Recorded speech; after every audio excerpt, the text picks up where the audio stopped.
une éclosion de la COVID-19 dans un centre qui accueille des personnes qui vivent avec une déficience intellectuelle.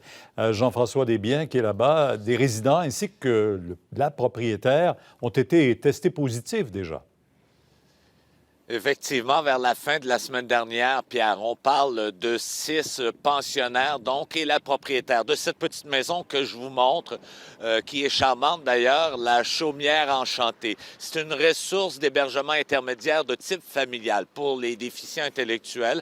Plusieurs des résidents, donc, sont atteints, entre autres, d'un trouble du spectre de l'autisme. Donc, la propriétaire s'est retirée des lieux d'hébergement pour se placer en quarantaine. On a dépêché immédiatement le week-end dernier 2 employés du Centre de santé et des services sociaux des sources, donc une infirmière auxiliaire, une préposée aux bénéficiaires. Il y a d'ailleurs l'une d'entre elles avec qui je me suis entretenu ce matin qui a accepté volontiers de se confiner avec les 6 résidents à l'intérieur de la maison, donc pour toute la semaine parce qu'elle connaît bien cette clientèle-là. Elle nous a rassuré au téléphone ce matin nous disant que les symptômes principaux, dont la fièvre à la suite de quelques jours d'isolation, chacun dans leur chambre, étaient passés. Les bénéficiaires âgés entre 35 et 60 ans se portent bien, on va l'entendre.